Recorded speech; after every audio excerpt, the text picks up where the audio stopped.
عہدے، قسم اور وسعت کے اعتبار سے جھوٹ بھی مختلف طرح کے ہوتے ہیں۔ میری نظروں میں اس جھوٹ کو اعلیٰ عہدے پر فائز ہونے کا شرف حاصل ہوتا ہے جسے عوام کی اکثریت سچ تسلیم کرتی ہے۔ وہ جھوٹ زمانے کے ساتھ چل پڑتا ہے، نسل در نسل چلتا ہے، حتیٰ کہ سچ کی شکل میں رائج ہو جاتا ہے۔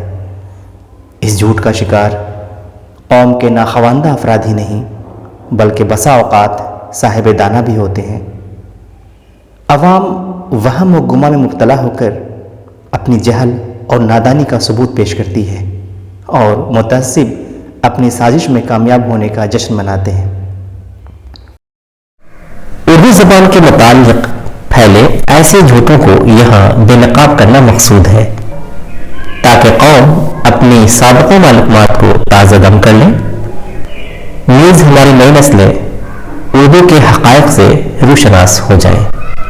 تو آئیے ہم ان جھوٹوں کو بے نقاب کرتے ہیں۔ جھوٹ نمبر 1، اردو زبان کے مجید مغل تھے۔ حقیقت یہ ہے کہ دوسری زبانوں کی طرح اردو زبان کا بھی کوئی مجید نہیں۔ اردو کسی خاص جماعت، تحریک و تدبیر کی پیداوار نہیں ہے۔ اردو زبان کی پیدائش قدرتی ہے۔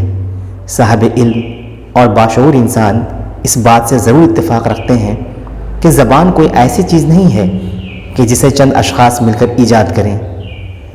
مصنف جو امل وائز لال اپنی کتاب اردو زبان کی تاریخ میں تحریر کرتے ہیں، اردو زبان کا بیج 11ویں اور 12ویں صدیوں میں پھوٹا۔ مراد یہ اس زبان کے بیج مغلوں کی آمد سے کافی قبل ہی بو دیے گئے تھے۔ یہ الگ بات ہے کہ مغل بادشاہ شاہجہاں کے دور حکومت میں اردو زبان کو خوب تقویت ملی، زبان جدید ہوئی اور زیادہ مقبول ہوئی۔ جھوٹ نمبر 2، اردو ایک غیر ملکی زبان ہے۔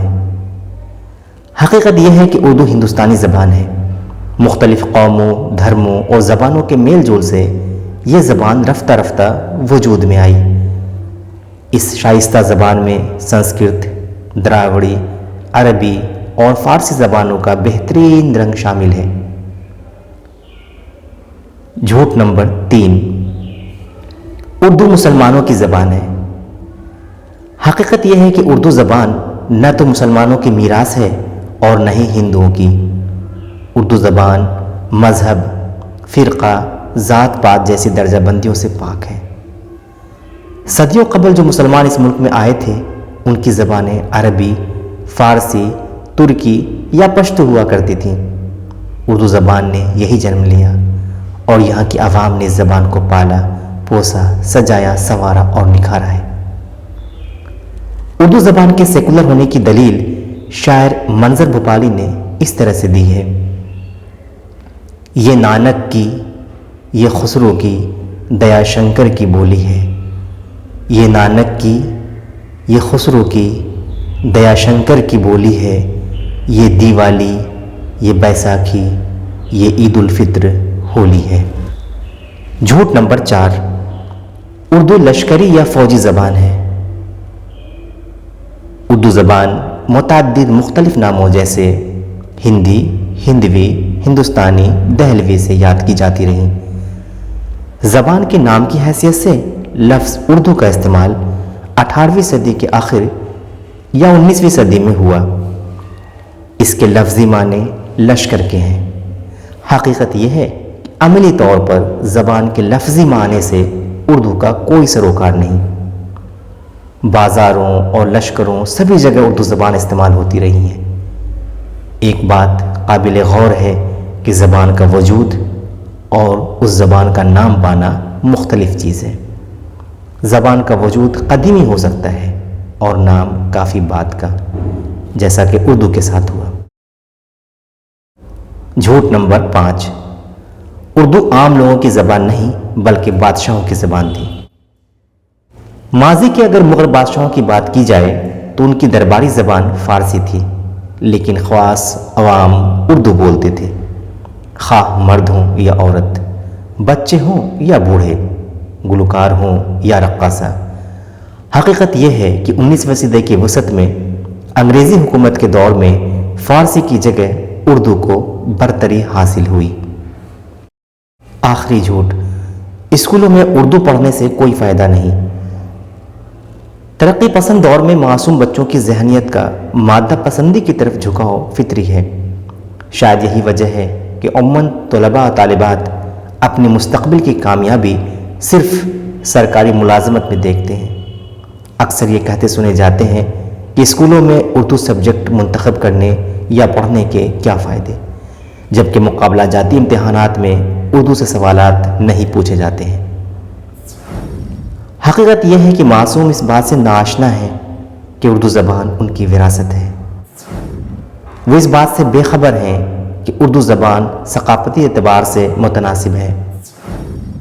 انہیں اس بات کا علم نہیں کہ اردو زبان میں دستیاب تحریریں علمی، معاشرتی، جذباتی طور پر خوب تر ہیں، جن کا مطالعہ ان کی ذہنی اور نظریاتی فکر کو نئے افق پر لے جائے گا۔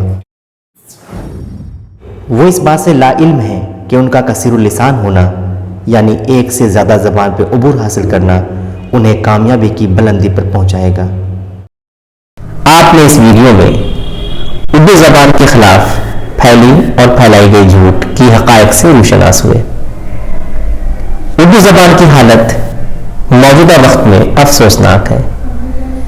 ماضی میں وہ کون لوگ تھے اور آج وہ کون لوگ ہیں جو اس زبان کے دشمن بنے ہیں۔ یہ زبان نے کبھی خود کو مسلمان نہیں مانا۔ اس زبان نے گنگا جمنی تہذیب کو بنائے رکھا۔ دیگر زبان کی طرح اردو زبان نے بھی مختلف مذاہب کے بیچ اتحاد، اتفاق قائم کیا۔ کیوں مجھ کو بناتے ہو تعصب کا نشانہ، میں نے تو کبھی خود کو مسلمان نہیں مانا، دیکھا تھا کبھی میں نے بھی خوشیوں کا زمانہ، دیکھا تھا کبھی میں نے بھی خوشیوں کا زمانہ، اپنے ہی وطن میں ہوں مگر آج اکیلی، اردو ہے میرا نام میں خسرو کی پہیلی۔